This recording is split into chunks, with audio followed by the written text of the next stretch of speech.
Smart TV devices like the Chromecast, Roku, Nexus Player, and Amazon Fire TV are awesome, but you will find that they're pretty limited after you use them for a while. Are there any options out there for those of us who want a little more from our smart TV devices? Hello guys, this is Edgar with MobileGeeks.com. Today we're checking out a pretty neat smart TV that reached my doorstep about 3 weeks ago. I've been using it ever since and I'm ready to tell you all about it. So let's jump into this review. You can tell right off the bat this is not the best built device ever. And it doesn't have to be, it's a smart TV. All it has to do is look discreet, and it has to look fairly good if it has to be showing in your living room. And the Veoloe 4K accomplishes that very well. The Veoloe 4K looks very plasticky, it feels very plasticky, but it manages to look very well with a slim design and a front power button that turns white when the device is on and red when the device is off. Now, something I do care about when I'm looking at a smart TV is what ports and slots it actually has. And thankfully, the Veoloe 4K is actually pretty well endowed in this department. If we take a look at the right side of the device, we can find a full USB port for all those mass storage devices, along with a pretty handy micro SD card slot. But the real fun starts when you look at the back of the device, where you will find a LAN port, a full USB port, optical out for sound, an HDMI port, and actually a USB OTG port, which OTG stands for on the go. It's pretty much a micro USB port. And there's also an AV out and the power port, of course. If you were to open up this device, you would find a 1.8 GHz quad-core processor along with an ARM Mali T764 quad-core GPU, 2 GB of RAM, and 16 GB of internal storage. Now those are some pretty neat specs, and they managed to give this device the power to pretty much run 4K definition. But what's more interesting here is that it comes with Android 4.4 KitKat. And yes, we are talking about full Android on a TV, which makes it look like one giant tablet. But there's one problem here. This giant tablet doesn't have a touchscreen. So how does it actually feel to use a tablet or smartphone optimized device on a screen that doesn't have the most important factor, touch? Let me be the first to tell you that the experience is a little bit odd. Android 4.4 KitKat is simply not made for a TV, which is why Google opted for Android TV. But it actually can work very well. Let's go through the shortcomings first. You will find that the included remote is a total mess to work with, at least in this UI. You have to go from icon to icon until you reach the one you want to select. And if you go into your app drawer, for example, you have to navigate through every icon before you can turn the page into the other apps that you have on your device. In addition, apps like Facebook that are not optimized for such a large screen look horrible. As you can see here, you got these little icons on the top, small writing, and huge images. It makes for a pretty bad experience. But hey, let's stop focusing on the bad things and move on to what actually makes the Veoloe 4K a pretty awesome smart TV. I would like to start by telling you that this thing has access to the Google Play Store. Do you know what that means for content availability? You have access to every single app that your smartphones and tablets have.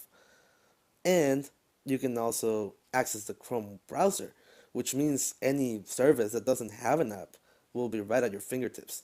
In addition, you can play files that are in your device or ones that are in other devices that you have plugged in via USB or via micro SD card slot. You can literally do anything that you could do on an Android device. And yes, that includes plugging in keyboards, whether it is via USB or wirelessly via Bluetooth, and you can even use gamepads. And while we're at it, let's talk about games. This is another area that makes for wonky experiences, as a lot of Android games are actually based on touch actions. And of course, this TV doesn't have a touchscreen. This means that you're kind of stuck to games that are fully optimized to gamepads or controllers. This shortens your list of available games by a lot, but there's still a handful of games out there that are well optimized for controllers and gamepads. One of them is Shadowgun. I had a lot of fun playing this game, and it worked just as well as it does in any other Android device. Now, let's step back a little bit and talk about touch functions, which are, of course, pretty much absent here. But AC Ryan makes this accessory that will completely change your experience. They call it the VO Navigator, and it's actually a replacement for your remote. It looks pretty much almost like the included remote, but this one comes with technology inside. It's a 6-axis gyroscope that allows you to use the remote kind of like a Wii controller. Now, this changes everything and makes for a much more intuitive experience. All you have to do is wave the remote around and you will see that the cursor moves around with you. Select any app that you want and tap on the select button, which is the big round button in the middle. You can think of this button as some kind of touch action.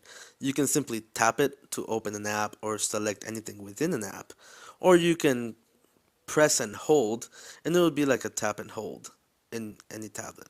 Quite honestly, I think the Veoloe 4K is a horrible experience with the included remote, but it's actually a great experience with the VO Navigator. It makes me feel like they shouldn't have even made the regular remote, but manufacturing costs and all that, there must be an explanation. Now, considering all this, what do I think of the Veoloe 4K?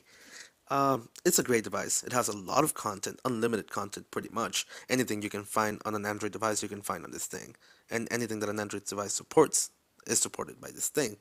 It works very well. The specs are pretty strong, and you don't find any hiccups or main issues when operating this device.